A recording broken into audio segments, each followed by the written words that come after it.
নেন আমখান বাগানে ঢুকে না হচ্ছে।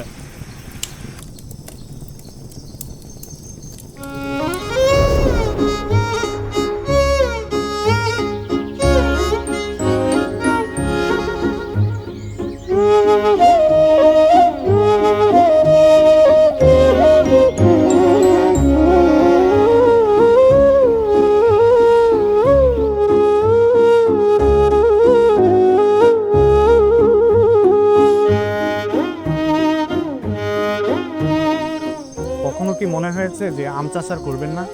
হ্যাঁ, অনেক সময় মনে হয় যে আম চাষ করবো না, কারণ অনেক সময় দেখা যায় আবার করেন ফুল ফল আসে না, তখন মনে হয় যে আর আম চাষ ছেড়ে দিই।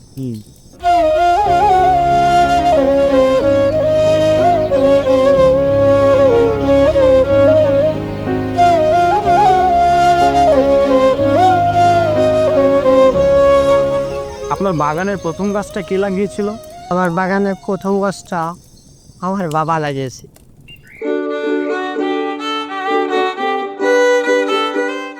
এখনো ফুল ফল হয় না, তার বাবার স্মৃতি হিসাবে ওই গাছটা ধেয়ে রেখেছি। গাছের সাথে আমি কথা বলি, যখন আমার মন খারাপ হয় তখন আসি গাছের নিচে বসে কথা বলি।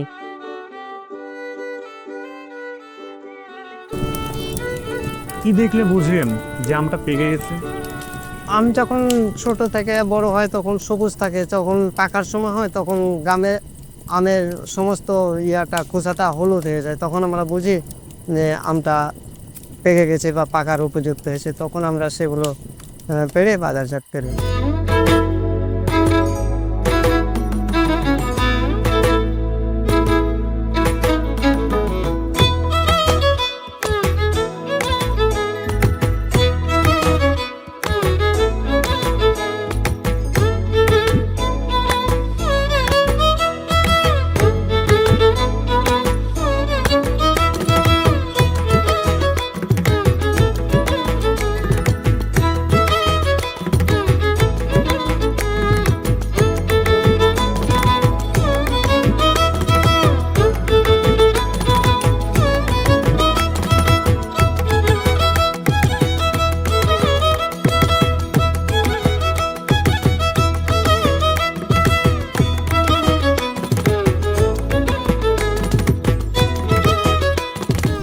আমের মৌসুমে আপনার প্রতিকার দিন কি করে কাটে? আমের মৌসুমে আমার প্রতিটা দিন আলহামদুলিল্লাহ ভালো কাটে। যখন গাছে ফল থাকে তখন ভালো লাগে, বাগানে আসলে কোনো আনন্দকেও ভালোই কাটে। বাগানেই সারাক্ষণ থাকি, তার থেকে থাকা লাগে।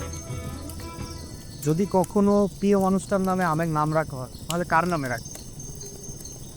আসলে সবচেয়ে প্রিয় তো আমাদের মাই তো আমাদেরকে ছোটোতে নিজে না খাইয়ে তারা আমাদেরকে খাইয়ে মানুষ করতে, মা রাখাটাই আমি মনে করি।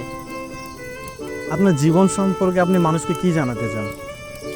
আমার সম্পর্কে আমি মানুষদেরকে বলতে চাই যে যে আমরা আম উৎপাদন করি, মানুষ এগুলা খায়, কিন্তু কতটা কষ্ট হয় আমাদের উৎপাদন করতে এটা মানুষ জানে না। আমরা চাই যে আমাদের যে কষ্টের বিনিময়ে আমাদেরকে সম্মান করে।